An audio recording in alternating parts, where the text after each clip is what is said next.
is Vanessa Mendoza. I'm an 11th grade student at Freeport High School, and today we are reading A Camping Spree with Mr. McGee by Chris Van Dusen.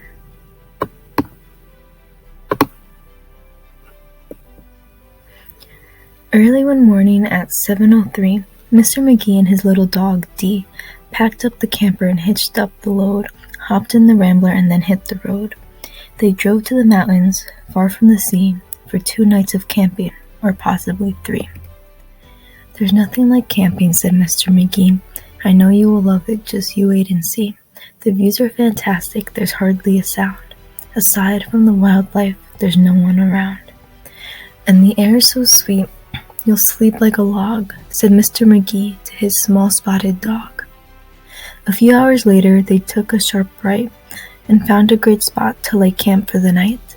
It was high on the hill, with a beautiful view of Mount Adams, Mount Lincoln, and Jefferson too. But perhaps the most wonderful feature of all was the brook that ran over a steep waterfall. Dee gathered pine cones and branches and logs. McGee made a campfire and cooked some hot dogs. And as the sun set behind far distant knolls, they sat roasting marshmallows over the coals. As the embers went out, they felt tired and dozy, so they climbed in their bunk beds, all comfy and cozy. But while they were falling asleep without a care, along came a stumbling, bumbling bear, a kindly old bear whose sight wasn't so clear. He couldn't see far and he couldn't see near, but he could smell marshmallows, sticky and sweet. The smell made him hungry. He wanted a treat. He sniffed out the place where the marshmallows lay, but the car and the camper were in the bear's way. Yet that didn't stop the sneaky old snitch. He simply tried squeezing right under the hitch, and as he was shimmying into the gap, he pushed up the hitch, which let go with a snap.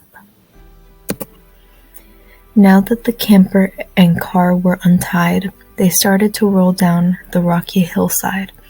The car bounced away on the old logging road, while the camper was heading to where the stream flowed. It flew down the hill in a wild, bumpy ride, with Dee and McGee sleeping soundly inside. They were snoring and snoozing, enjoying a dream, when splash went the camper right into the stream.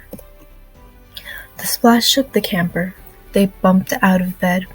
"Now what in the world was that?" McGee said. And when he looked out and saw where they were, his hair stood on end and so did Dee's fur. They were caught in the rapids, but that wasn't all. They were headed smack dab for the big waterfall. Dee and McGee both started to quiver, as faster and faster they headed downriver. But just when they thought they'd fall over the edge, their camper got stuck on a rock at the ledge. So there they were, stranded, McGee and his pup, on the top of a waterfall 50 feet up. Meanwhile, the nearsighted bear from before was searching for one little marshmallow more, when lo and behold, as if out of a dream, he spied something sweet floating over the stream. But what the bear thought was a marshmallow treat was really the hitch and not something to eat. The bear was determined to capture his prize, so he jumped in the water right up to his thighs.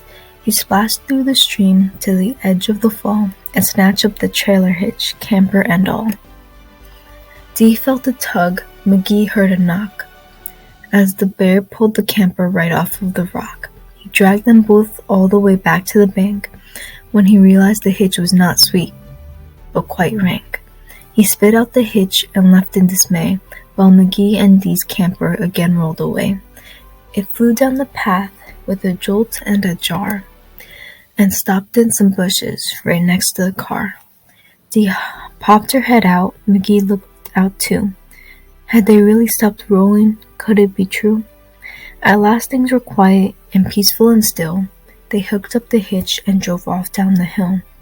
And on the way home, McGee said to Dee, "That trip wasn't quite like I thought it would be." So when they got home, with the sky turning red, they decided to camp in the backyard instead.